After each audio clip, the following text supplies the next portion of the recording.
Bleeds out across the Alsatian plain, its last golden rays catching the steep, vine-covered slope of the Brand Hill. Below, in the town of Turckheim, the light softens, turning the pink sandstone of the old guardhouse and the bright colors of the half-timbered houses to a warm, deep ochre. The day trippers, having captured their photographs of the town's 3 magnificent medieval gates, begin to depart ere a quiet descends. A palpable shift in atmosphere as the town returns to itself, breathing out the long day. In Turckheim, the evening does not simply fall, it arrives with a sense of anticipation, for as darkness gathers, the town prepares to engage in a ritual that is its beating heart, its most cherished story, and its living link to a distant past. This is not a town that has relegated its history to museums or plaques on walls. Here, history is a living, breathing presence, a nightly performance that reaffirms the town's identity. It is a place that understands the power of ritual, the importance of marking time not just with the hands of a clock, but with the footsteps and the voice of a man. As the bells of the church of Sainte-Anne chime the 10th hour, a figure emerges from the shadows of the old Cour de Garde. He is clad in a traditional black cloak and hat, carrying a halberd, a horn, and a lantern. He is the Veilleur de Nuit, the Night Watchman of Turckheim, and his nightly round is about to begin. To follow him is to walk through the soul of the town.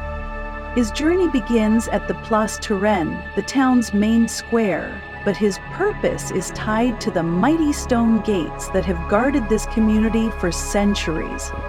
He makes his way first towards the Porte de France, the eastern gate, the one that looks out towards Colmar and the wide Rhine Valley.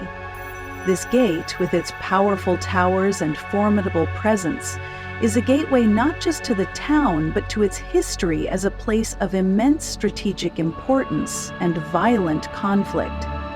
For Turckheim was not always the peaceful wine town we see today. In the 13th century, it gained the status of a free imperial city, responsible only to the distant Holy Roman Emperor. This independence, along with its membership in the powerful Décapoli, a league of 10 Alsatian free cities, brought it immense wealth and prestige. With this wealth, the citizens built their formidable ring of fortifications, a double wall punctuated by 3 great gates, the Porte de France, the Porte de Münster, and the Porte de Brande. Turckheim was a fortress, its riches in wine and trade jealously guarded. These walls were put to their ultimate test. Just outside the Porte de France, on a bitterly cold day in January 1675, a pivotal and bloody battle unfolded. Here, the great French Marshal Turenne, in a brilliant winter campaign, forced a decisive confrontation with the armies of the Holy Roman Empire and Brandenburg. The Battle of Turckheim was a brutal affair that resulted in a resounding victory for France. It was a battle that effectively sealed the fate of Alsace, ensuring its annexation by Louis Faton a few years later. The fields just beyond the gate, now peaceful and cultivated, once echoed with the thunder of cannons and the cries of soldiers. The Night Watchman arrives at his first post. He raises his horn to his lips and sounds a clear, resonant note that cuts through the quiet night air. Then, in the Alsatian dialect, he begins his song, the same song that has been sung in these streets for centuries. Horiare lir wizayad will redad, die glak het zinish glaga. Listen, people, to what I want to tell you. The clock has struck 10. His voice is not that of a performer, but of a town crier, a guardian. His song is a reassurance, a continuation of a sacred duty. The ritual has begun, and the ghosts of the soldiers who fell outside these walls seem to listen in the stillness. He turns from the gate and makes his way into the heart of the town, his lantern casting a warm, flickering glow on the cobblestones. His route takes him through the main square, past the elegant 18th century Hôtel de Ville, Town Hall, and the handsome Corps de Garde, guardhouse, the historic center of civic life. These buildings represent the pride and prosperity of the burghers of Turckheim, the wealthy merchant families who governed their own affairs for centuries. The watchman's presence here is a reminder that his role was never purely ceremonial. He was a municipal employee, a vital part of the city's machinery. The historical Night Watchman was a combination of policeman, fireman, and living clock. His primary duty was to ensure the safety of the sleeping citizens. After the town gates were locked, he would patrol the dark, narrow streets, checking for any signs of trouble.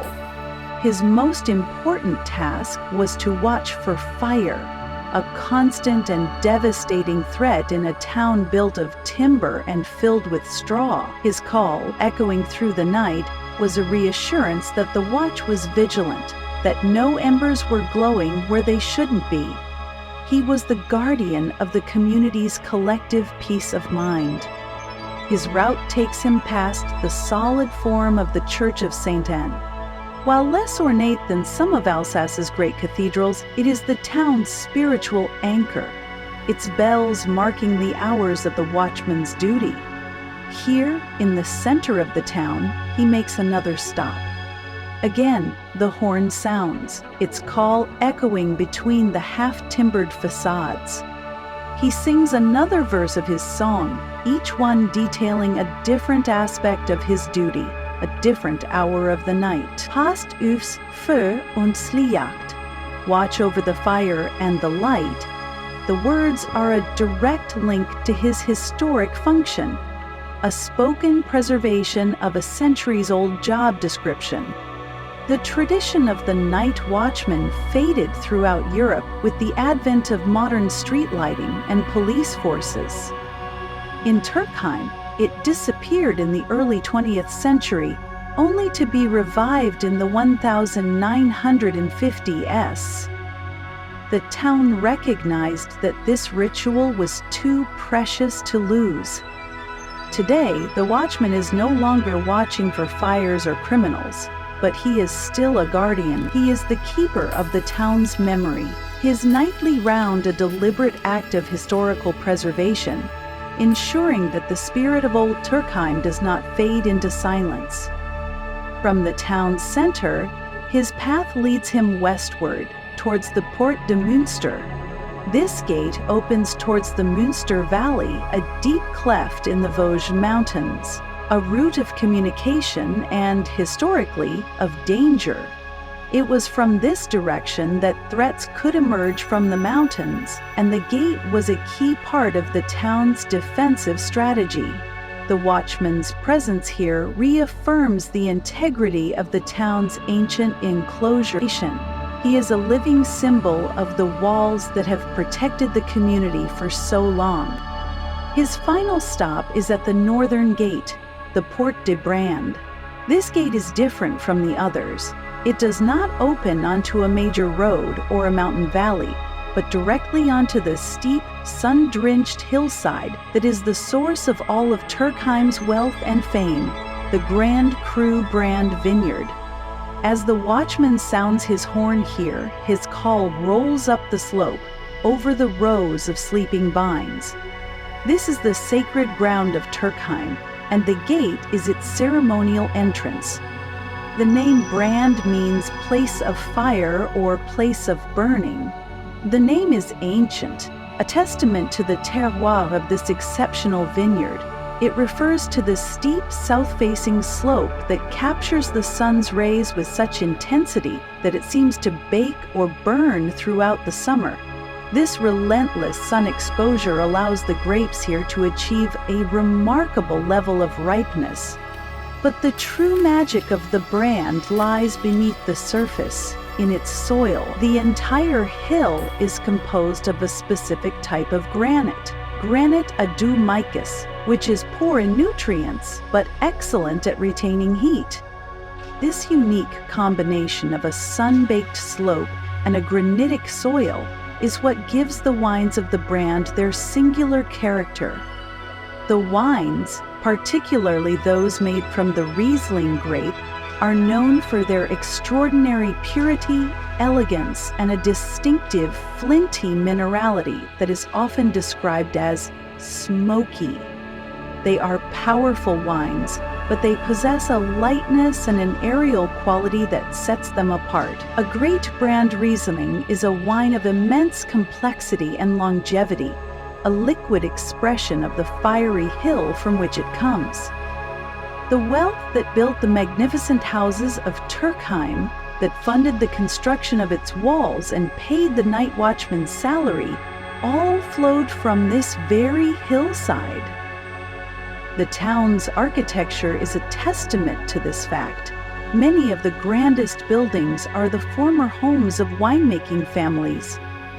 Their large courtyards and vast vaulted cellars designed for the production and storage of wine. The town and the vineyard are inseparable. The wine is Turckheim's history in a bottle, and the watchman's call at the Porte Bran feels like a nightly blessing bestowed upon the source of the town's lifeblood. The nightly round of the watchman is the most famous of Turckheim's living rituals, but it is not the only one. The town's deep connection to tradition is beautifully expressed throughout the year, most notably during the Christmas season. In the weeks of Advent, the town creates a giant Advent calendar using the windows of 3 buildings in the main square, including the Cour de Garde. Every evening at dusk, villagers and visitors gather in the square. A hush falls over the crowd as a child is chosen to come forward. With the help of a lamplighter, the child opens the shutter of that day's window, revealing a new, charmingly painted scene from a Christmas story. As the new image is revealed, a storyteller narrates a part of the tale, and the crowd joins in singing Christmas carols. It is an incredibly simple yet profoundly moving ritual. Like the Night Watchman's round, it is a communal act of marking time, a way of building a shared sense of anticipation and community in the darkest part of the year. It reinforces the town's identity as a place that values tradition, storytelling, and the simple shared moments of civic life. As the hour of 11 approaches, the Night Watchman completes his circuit. He returns to the Cour de Garde, makes his final stop, and sounds his horn for the last time. His final verse rings out, a wish for a peaceful night for all, Eralair sich zit for in zibet zaga. Listen, people, it is time to go to bed. He bids the town good night, his lantern light disappears, and a deep silence settles over the ancient streets. The ritual is complete. In a world that is constantly accelerating, a world of fleeting digital moments and disposable culture, there is something deeply reassuring about a place like Turckheim.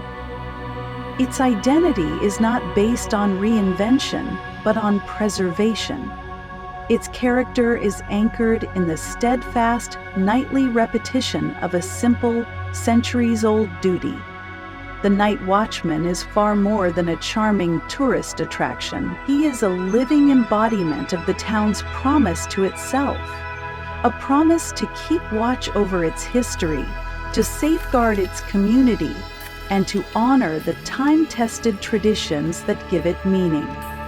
To visit Turckheim is therefore not just to see a beautiful place, but to participate even as a silent observer in its ancient and gentle rhythm.